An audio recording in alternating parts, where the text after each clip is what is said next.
Notre approche du financement des économies en Afrique n'est plus le bon. Donc oui, on doit restructurer les dettes, beaucoup plus fortement, pour permettre de redémarrer.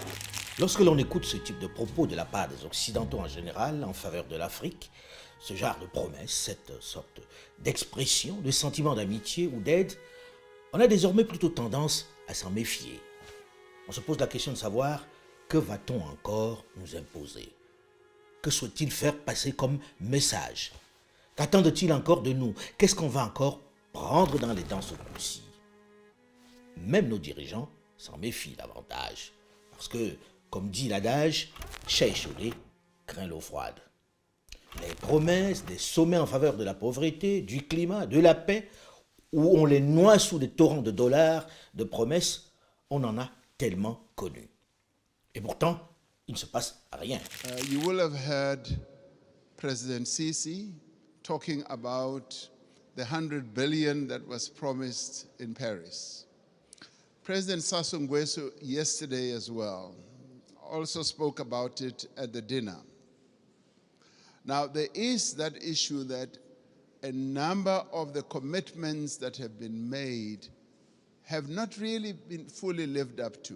On a parfois sur le climat le mégawatt de parole et 0 mégawatt de financement.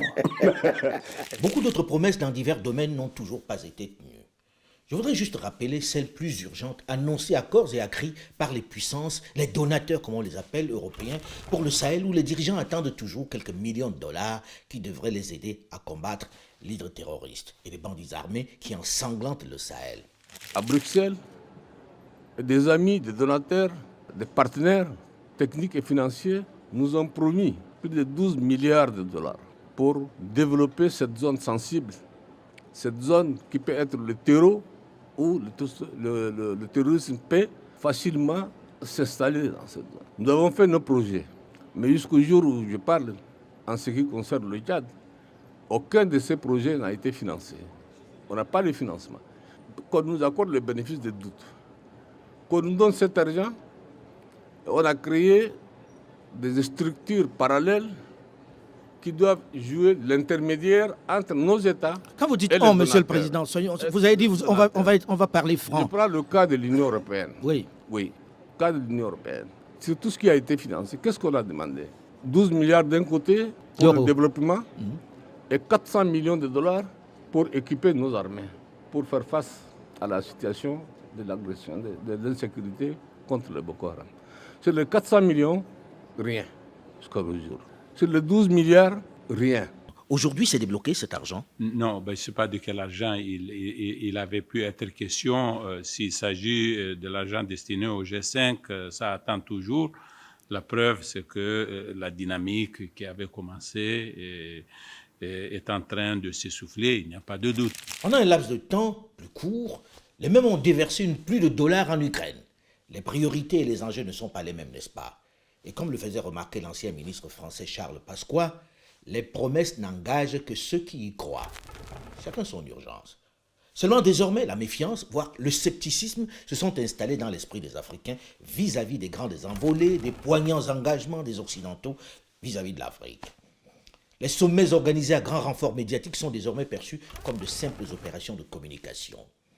Et les chefs d'État les plus importants hésitent de plus en plus à s'y rendre. Et lorsque, sous la très discrète et insistante pression diplomatique, ils se résignent à y assister, ils distillent de plus en plus savamment, délicatement, avec force, leurs convictions, leurs ressentis. But there have been times when we felt like we were beggars. I played a key role as chair of the African Union during the COVID period. We felt like we were beggars when it came to vaccine availability, when we felt we needed access to vaccines, and the Northern Hemisphere countries had bought all the vaccines in the world, and they were hogging them. And they didn't want to release them at the time when we needed them most. And we felt like we were begging. And at times it felt like they would just be droppings from the table, that yes, we will give you that and that. And let me tell you something that generated a lot of resentment. We resented that, and it got worse. when we said we want to manufacture our own vaccines. And when we went to the WTO, there was a lot of resistance, enormous resistance. And we kept saying, what is more important, life or profits by your big pharmaceutical companies? And that too, I must tell you now, generated and deepened that disappointment and resentment on our part, because we felt like life in the Northern Hemisphere is much more important than life in the global South.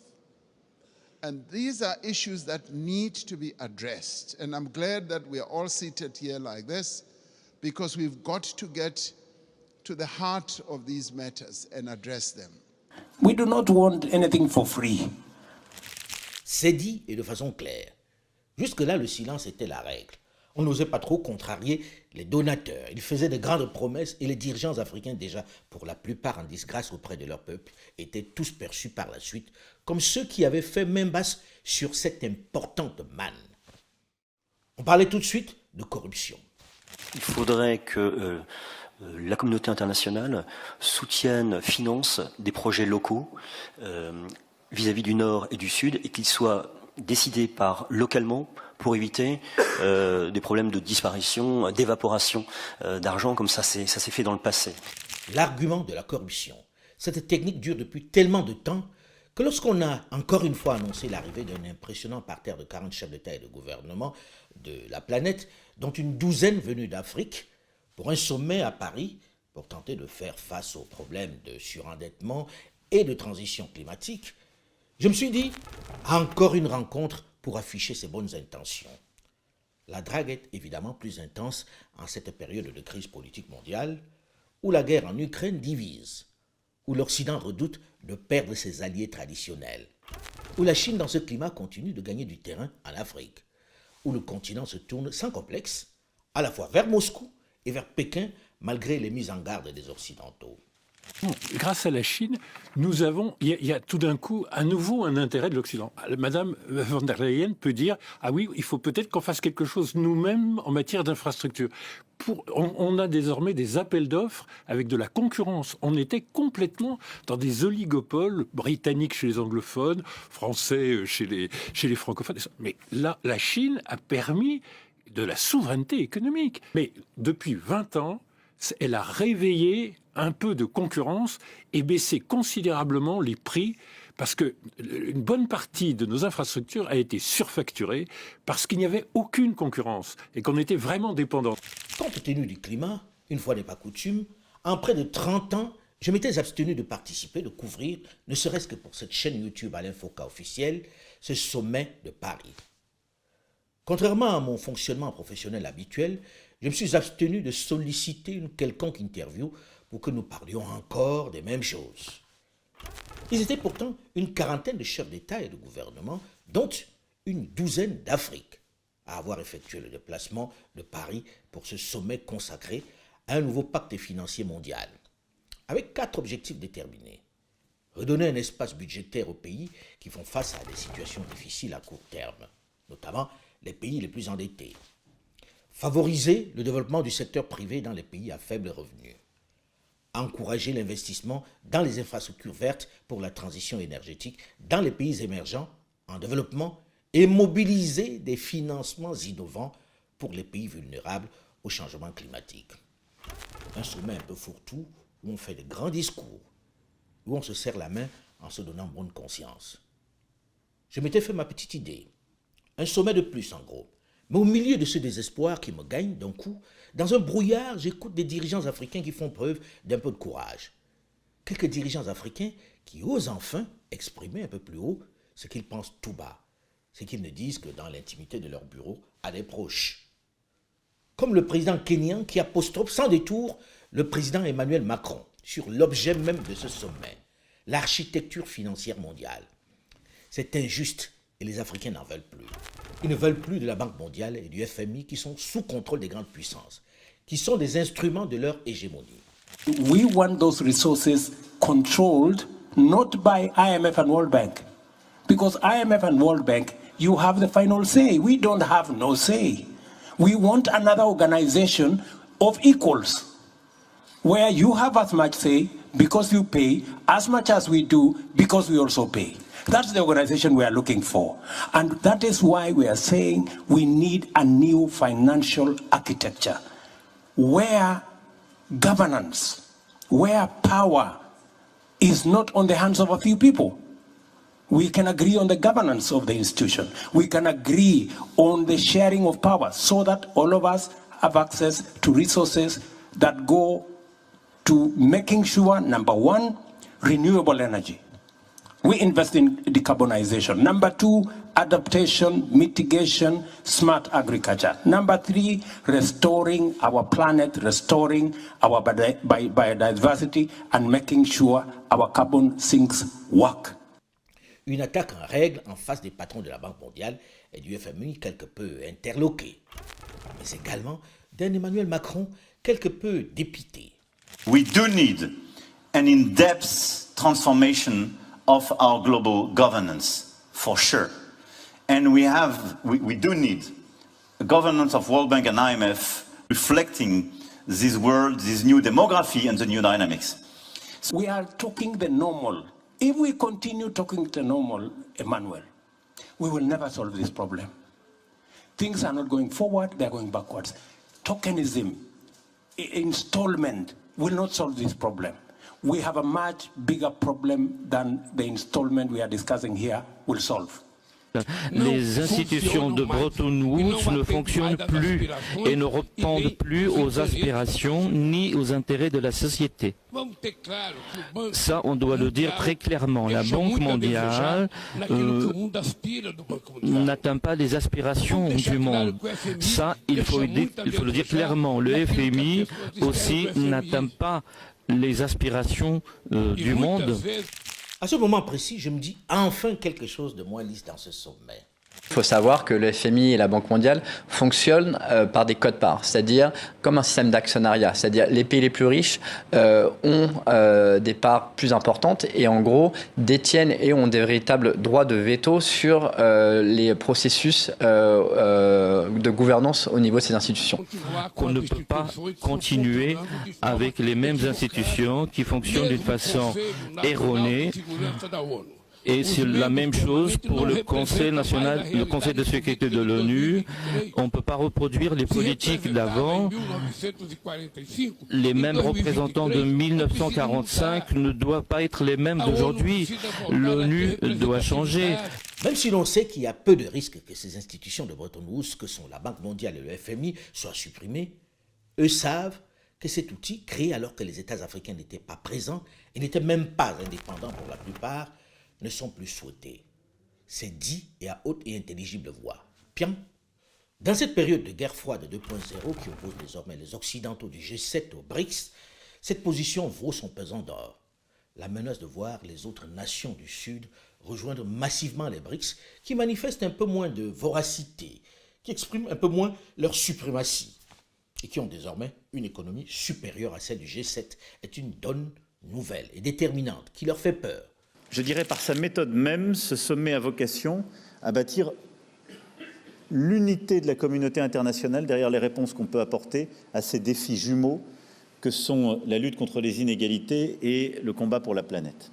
Si nous échouons, nous irons à coup sûr vers une fragmentation de nos institutions internationales. Le risque est grand désormais, puisque beaucoup parlent de plus en plus de leur volonté de rejoindre les BRICS, de leur envie de sortir de nombreuses institutions et même des Nations Unies qui ne tiennent pas en compte les changements intervenus dans le monde. Les Africains dénoncent, entre autres, comme on vient de l'entendre de la bouche du président du Kenya, l'obsolescence des institutions de Bretton Woods, dans lesquelles ils ne se reconnaissent pas. Et comme on vient de l'entendre, les Occidentaux craignent la disparition, l'idée de quitter certaines institutions de la part des Africains. Il vaut mieux agir vite avant que la situation ne leur échappe. Imaginez le système financier mondial, né après la Seconde Guerre mondiale, totalement remis en cause par le reste du monde. L'hypothèse qui fait peur au G7. Il faut maintenir la pression pour que le système soit revu. Et le président Emmanuel Macron s'y colle. Aux chefs d'État africains désormais, dans une position moins désavantageuse, d'en profiter pour tirer le meilleur. Et pardonnez-moi, Banque mondiale, FMI, mais il faut revoir votre fonctionnement. Il faut davantage d'argent, il faut avoir de nouvelles directions, davantage de participants dans la direction. Il ne faut pas que ce soit toujours le même club restreint de 1945, 46, 47, 48. Autre élément qui m'a amené à vous parler de ce sommet de Paris consacré à un nouveau pacte financier mondial, c'est la sortie très remarquée et très à propos du président sud-africain.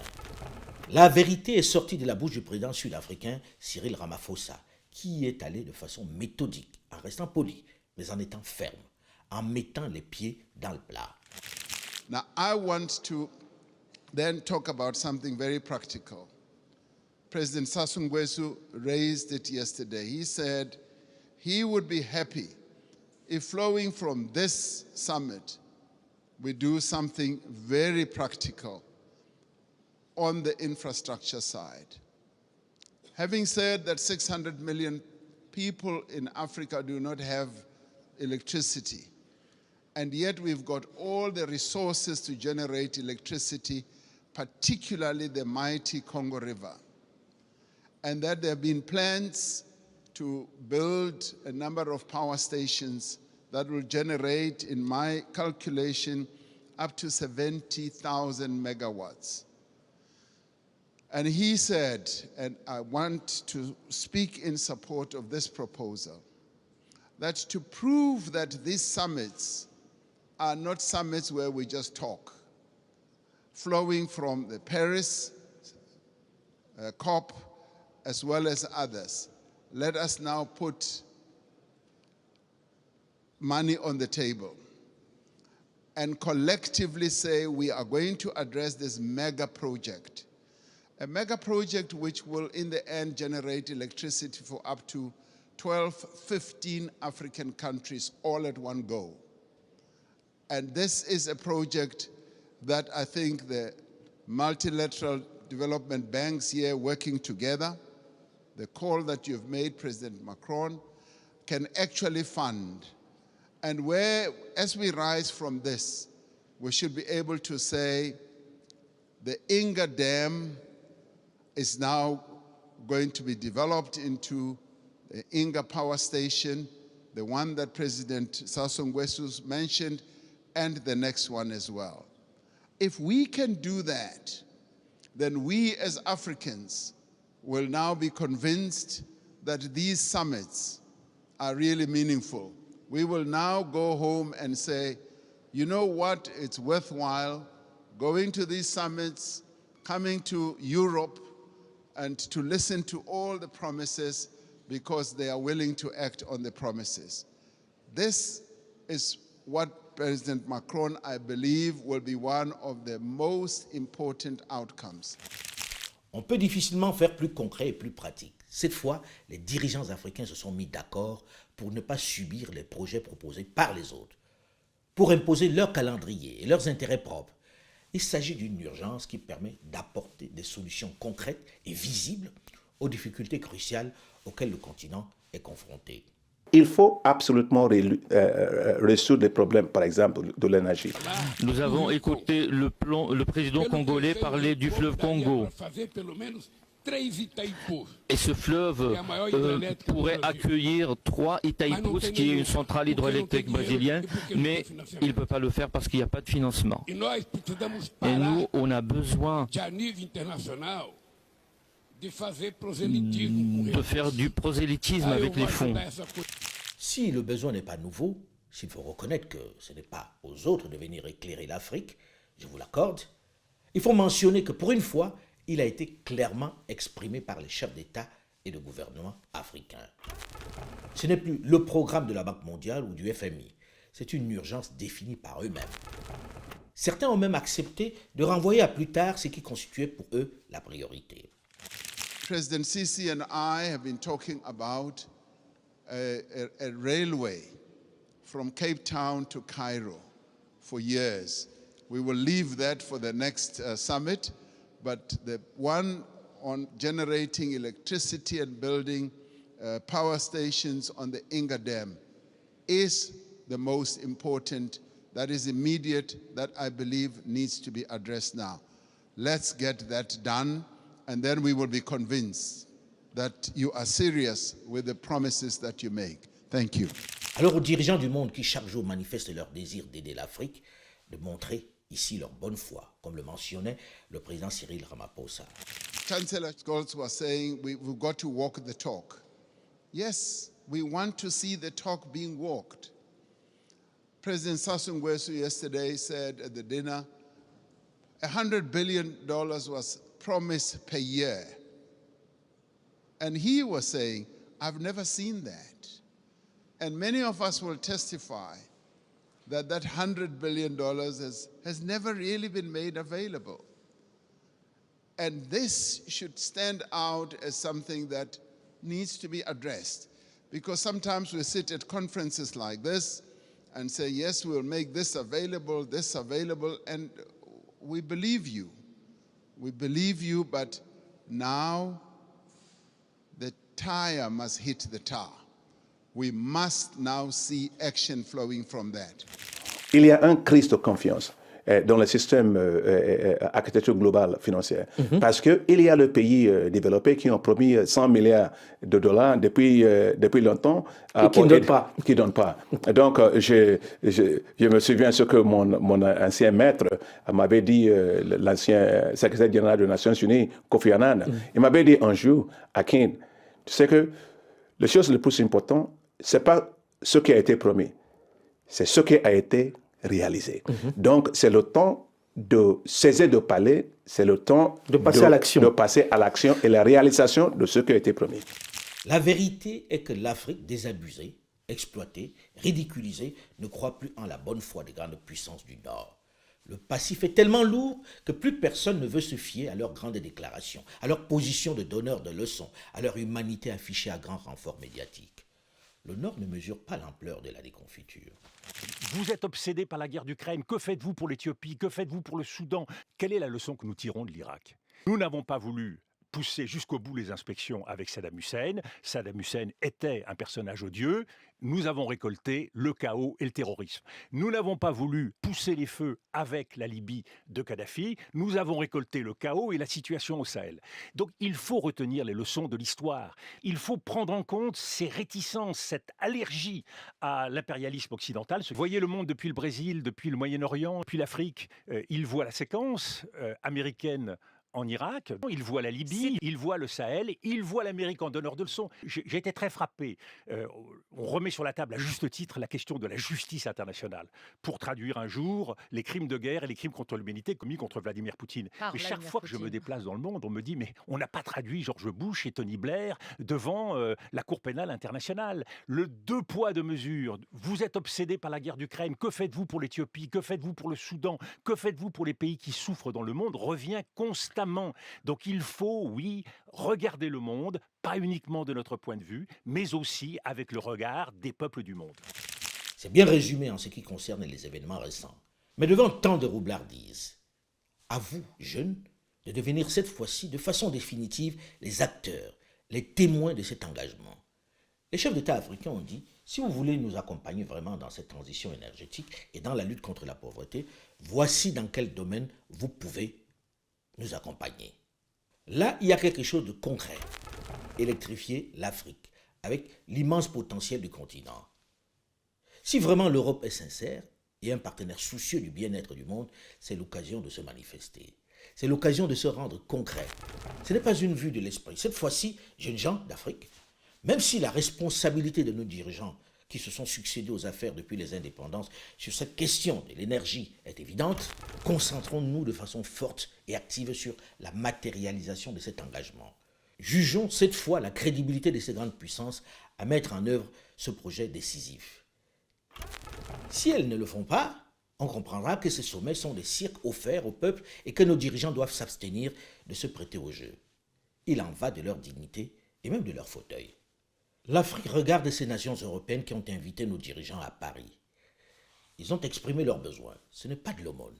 Ce n'est pas une faveur qu'on lui fait en participant au financement de son électrification. Et puisque vous, Européens, dites que les autres ne sont pas de bons partenaires, qui sont dangereux pour nous, alors faites-nous la preuve que vous êtes meilleurs. C'est l'occasion de le prouver. à travers cet engagement simple, précis, l'électrification de l'Afrique, en se souvenant d'une chose, l'Afrique n'est pas en position de quémandeuse, elle est dans une position de partenaire. Celui qui vient ne vient pas pour faire du bien, il vient pour gagner de l'argent. Ça doit être dit. On est là pour discuter, mais je pense que parfois, si on est sur la table, c'est pas pour discuter, il faut manger aussi. Donc il faut qu'il y ait le repas sur la table. Si l'Occident ne le fait pas, l'Afrique aura le droit de traiter avec qui elle veut. Plus de leçons de morale, plus d'injonctions, plus de pression. Mais une fois que l'on a dit ça, cela ne doit pas nous dédouaner de notre responsabilité, nous Africains, dans cette tâche qui est d'abord la nôtre. Les gens qui financent le développement en Afrique, en fait, c'est les Africains. Il faut bien voir que les flux des migrants, les retours d'épargne sont supérieurs à l'aide publique au développement et l'investissement étranger, c'est 5% du PIB en Afrique et 20%, enfin, selon les années, entre 15 et 20% d'endogènes. Il ne faut pas passer sous silence. Et je vous assure, les migrants aujourd'hui, les migrants africains, sont plus importants que l'aide publique au développement. Il ne faut pas l'oublier quand on a l'impression qu'on est en train de moderniser l'aumône. Il reste incompréhensible que malgré le potentiel que représente la diaspora, que l'on en soit encore à tendre la main. Que l'on en soit encore à cette économie Western Union qui n'est porteuse d'aucun développement. Parce qu'elle rentre bêtement, pour l'essentiel, dans la consommation courante, qui ne sert qu'à résoudre les problèmes domestiques des ménages.